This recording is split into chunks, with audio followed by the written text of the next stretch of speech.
Yo yo, it's Jojo, and today we're gonna talk a little bit about Diablo 4. Unfortunately, I missed like the first week of release, so I'm a little bit behind, but I am gonna start pumping out content right now. So I hope you're gonna enjoy this. And this is 10 things I wish I knew before I started Diablo 4. Because, oh my Jesus, we have been doing mistakes, making mistakes, and fucking up. So let's get you through this. First off, leveling and completing the story.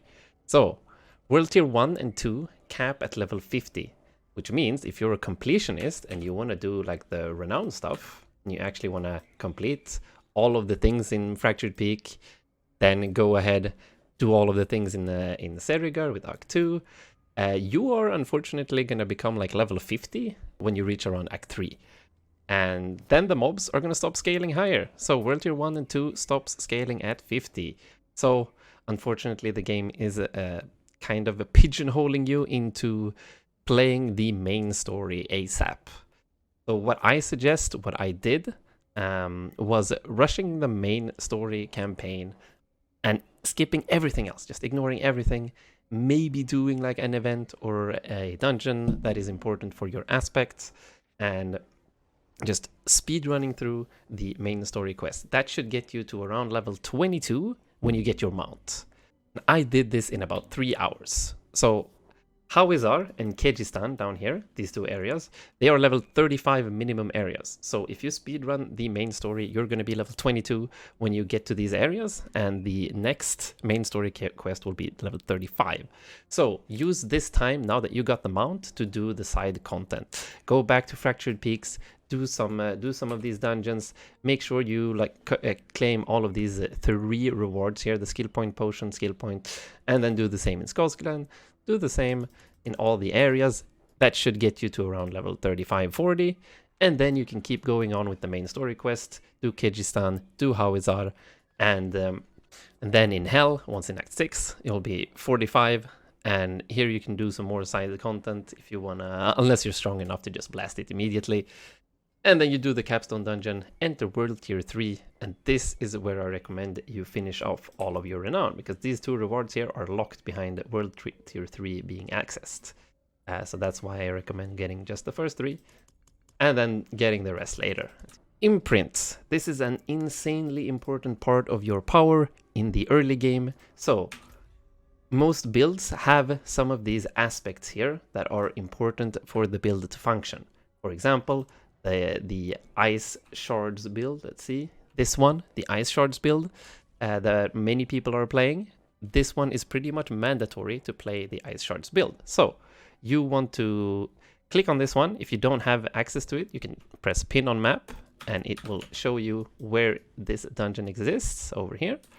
Yeah, so these aspects only have the minimum rolls, just so you know. So if you want the bigger rolls for your legendary powers on your gear in the end game, that's where you're going to need to find a dropped item. So as you can see here, this one has a 28% out of 20 to 30, which means this is a pretty high roll. If you want to get these legendary powers onto your gear, you're going to need to go to the occultist and extract it. So this guy over here, extract aspect, boom, it costs 177,000 because this is an endgame item. It costs even more if it's an ancestral item, and it is even cheaper if it's a normal legendary.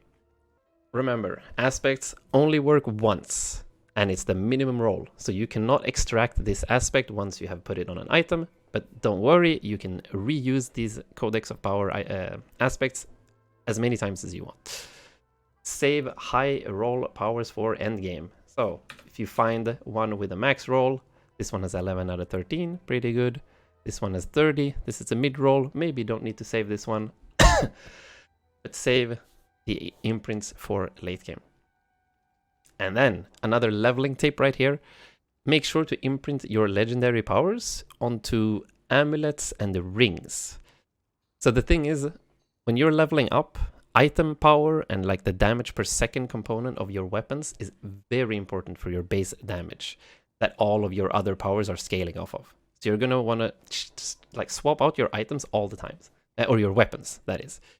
So your weapons will be swapped pretty much every 5 levels. So if you have a build-defining legendary power, I do recommend putting them on your amulets and on your rings, because these do not increase in power that much. You can find like a decent one right here. It has crit chance, it has crit damage, it has vulnerable damage, and I found this is 500 item power. I found this pretty early, around level 42, as you can see. This one I found at level 38, and you can just keep this for a very long time. So definitely imprint your main, like, build-defining legendary aspects on these pieces right here, because you're going to want to swap out your weapons. Now we come to some endgame weapon scaling. This is also very important, understanding the damage buckets in this game. Check out Riker's video on damage buckets. So the important part here is to think about what will be a multiplier to your damage. So there are all of these conditional things like damage to stun, damage to frozen, controlled, fire, lightning, blah blah blah. So all of these are in one bucket that will multiply your damage. Vulnerable damage is in its own bucket that will be a solo multiplier. And as you can see, the base value is 20 and I have 30% on my gear and paragon points. So that's just an increase, 1.3x multiplier onto all of my damage from gear and shit. Vulnerable is very important. If your build does not apply vulnerable in some way and stack vulnerable damage, your build is bad, period. Same thing with critical strike chance and critical strike damage. Not all builds go for this, because there are damage over time builds. For example, the Firewall Sork build that can't crit. They do scale crit damage though, because there is a legendary power that gives you fire damage based on your crit damage. But so since crit chance, crit damage, vulnerable damage are their own multipliers to your damage, they are the single most important scaling in the game. You need to have these in your build, and you need to scale these as much as possible.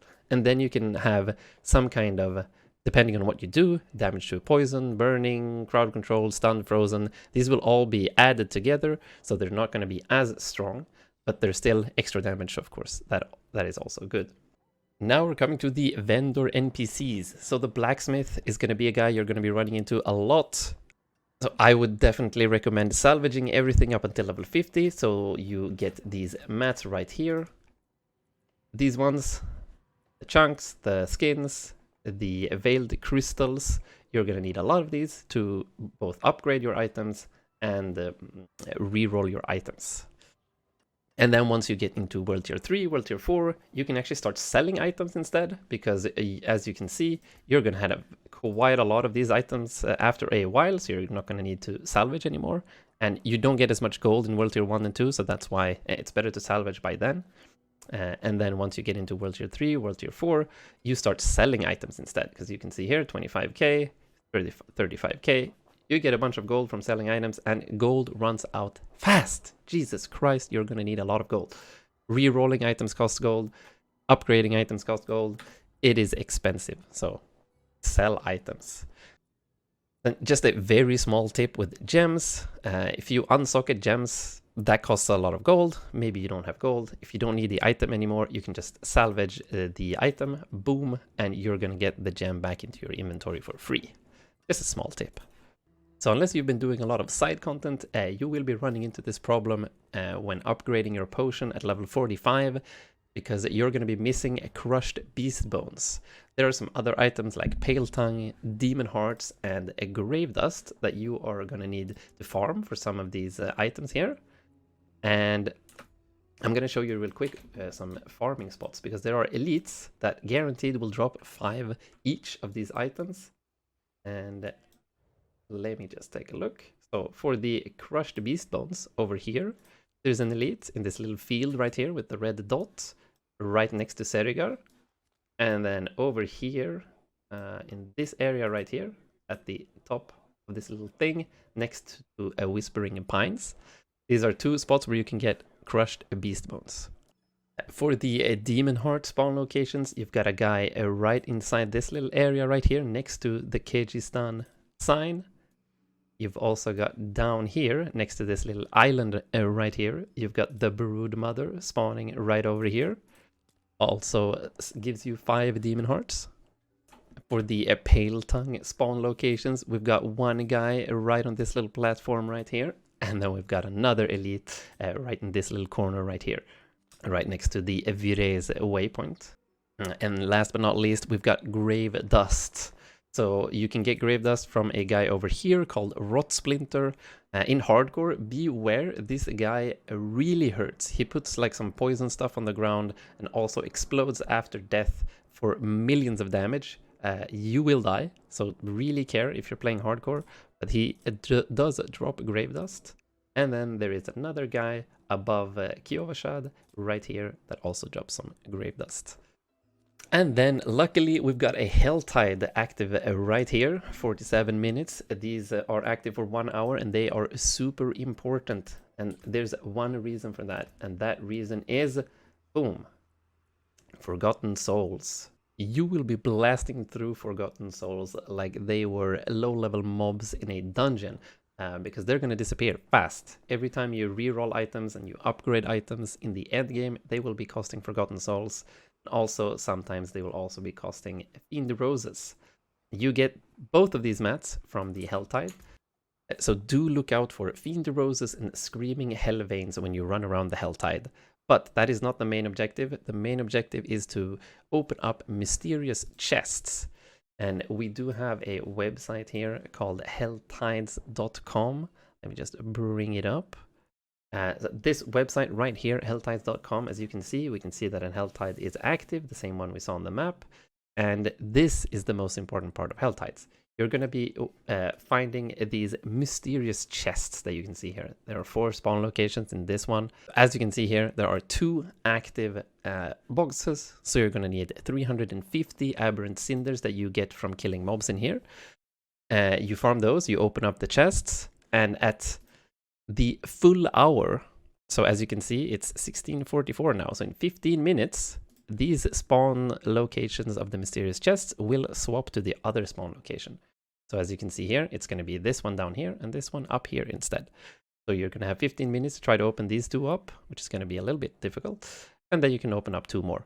That is the main objective of doing a Helltide. It will give you a lot of Forgotten Souls, a lot of Fiend Roses, and some juicy items as well. Quick tip about legendaries: if you don't pick up legendaries, don't worry, they will be sent directly to your stash. You will have a little exclamation point with a warning sign right here to say that you have missed something. You can just go there, pick them up. Don't wait too long though, because it is a maximum of 10 legendaries that you can keep waiting. After that, they will just disappear into the void. So do walk over here and grab your free legendaries if you see an exclamation point and a warning sign. This is also insanely important. When I had this shown to me, it really changed how I look at the game. Advanced tooltip compare, advanced tooltip information. You need this because every time you're going to be looking at an item, how would you be able to tell that 28% is a good roll or not if you can't see the 20 to 30% interval? You need advanced tooltips, and the same thing with the advanced tooltip compare. If you press shift, you can compare items. Or once you're done with the campaign, you will unlock the Tree of Whispers. And while this is nice, you do get caches, 3 choices where you can choose a little bit. If you know you have a bad weapon, you can target a weapon cache and get some nice weapons to see if you can get an upgrade. And you also get a fat stack of EXP. It is not like super important though, and not super efficient either. If you would rather want EXP, then doing dungeons is better. And same thing for items as well. Helltides are more important. The world bosses that spawn over here and in other places in the map right here as well. World bosses are also important. They also drop a weekly cache, so you can kill them once every week to get some juicy items. But while the Tree of Whispers is nice, you see these little red icons here. I have a Tree of Whispers quest over here. I wouldn't suggest targeting these specifically. I would save them, and if, as you can see right here, if you by chance have green favors for the Tree of Whispers inside of like a Helltide, or right next to a dungeon you're spam farming or something, or while you're doing Renown, let's see I'm doing Renown for Kyrgyzstan here, and I have a bunch of dungeons that I haven't completed, I can go and do the green favors while I'm doing the Renown farm. And that is how I have been doing it with the Grim Favors. And if I complete one, fine. I go and get the reward. If I don't, I just leave it. I have 2 like small bonus tips here. The first one is remember to drink consumables. You're going to get quite a lot of these, and they give you 5% more EXP for 30 minutes. So just keep chugging them, get that juicy EXP, level up a little bit faster. They also do give some nice bonuses, as you can see here. Crit chance by 15%, that's quite a lot. Especially if you're a build like mine that does rely on crit chance. Another bonus tip, I do suggest checking out Criparian's video on resistances, because these are apparently very bad. They have been tested, and getting resistance is just not worth it on any piece of gear whatsoever at all. That's the TLDR, but that is something I wished I had known before, because coming from Path of Exile, where getting your resists up to 75 is mandatory, this feels really weird. Anyways, that was it for now. Thank you, and I hope you enjoyed these little tips here that I thought were important through my journey in Diablo. Do hit me up in the comments down below for what type of content you would like to see, because I'm gonna be pretty much playing every day, streaming on twitch.tv/jojo, and well, I have nothing to do this entire summer, so I'm gonna be pumping out content, and I do want suggestions. Anyways, thanks a lot. To hit the like, comment, subscribe, and all that shit, and I'll see you guys in the next one. Peace.